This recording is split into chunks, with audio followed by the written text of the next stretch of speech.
Hi, everybody. This is Steve Maggi from SMA Law Firm. I'm here with Yogi Patel on our new episode of Building the Bridge.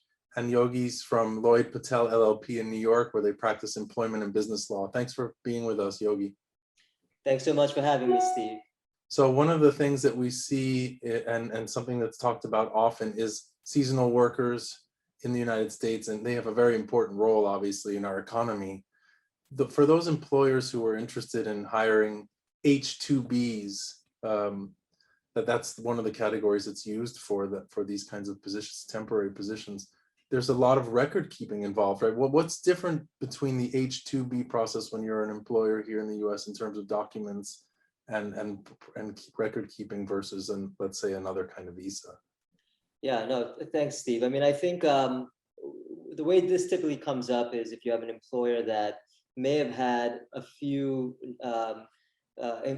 foreign nationals as under different categories, they sometimes assume that the same record keeping requirements are going to be applicable across the board, and therefore if they had complied with the record keeping requirements, say for an H-1B visa holder, that they would have be very similar for H-2B workers. But the bottom line is that they're not. Every single category is different in that regard. And I think from an employer's perspective, what's important to keep in mind is, what are those documents that are required under not only the Department of Labor requirements in certain instances, but also with immigration, whether it's the Department of Homeland Security or any other immigration-related agency that's in charge of enforcing these claims. So, for example, with the H-2B workers, the idea of preferential treatment is at the heart of this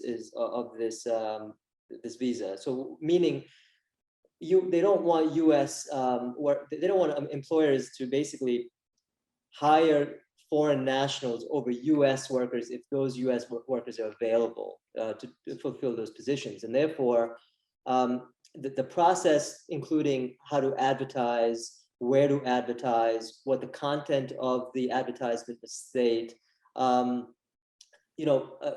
is very prescribed by the regulations. And therefore, an employer must be very mindful of keeping records of the advertisement, keeping records of what the prevailing wage was that under the state, federal law, as well as what the H-2B prevailing wage requirement is. In other words, that's a separate and apart number sometimes, and it may be different than what. And the issue there is we've seen situations where the prevailing wage is lower as far as what the employer is required to pay under the immigration laws than they would be, say, under the Department of Labor standards. And therefore, if they sometimes make the unilateral decision to pay that employee more because they think that they want to do the right thing, right, they're in violation actually, because they should have paid. That exactly goes against the intent of what these type,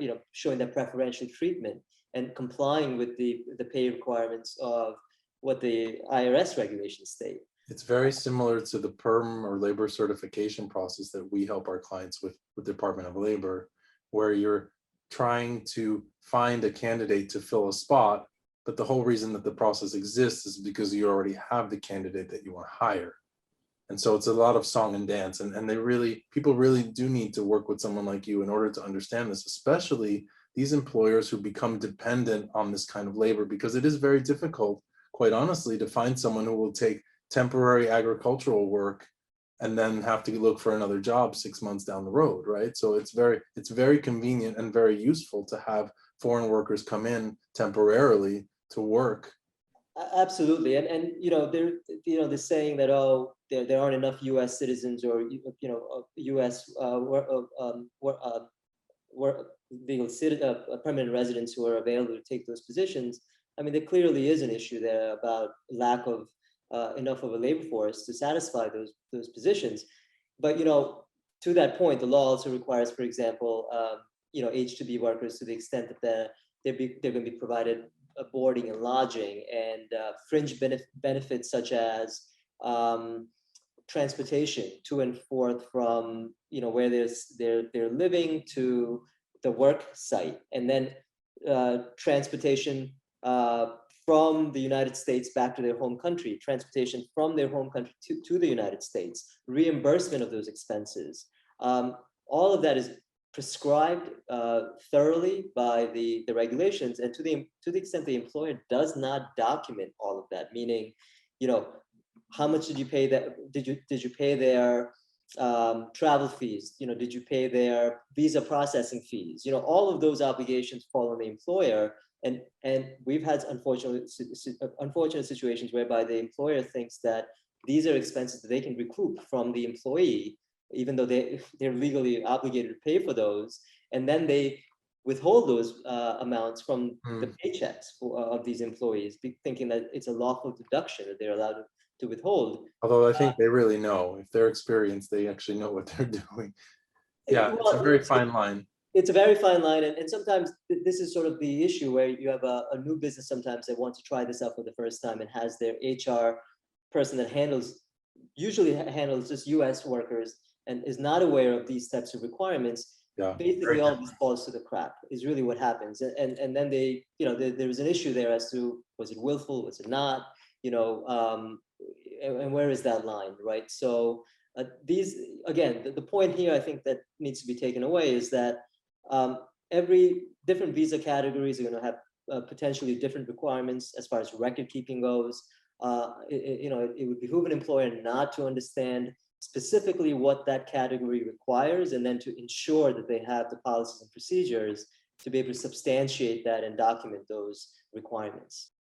So obviously this is a very complicated process. There's a lot to keep in mind. If somebody's thinking seriously about hiring H-2B workers, and they've taken into consideration the costs and then the process and everything, how do they get in touch with you to plan this the right way, and also to be able to do the, you know, follow up and to follow that process along to make sure they're complying?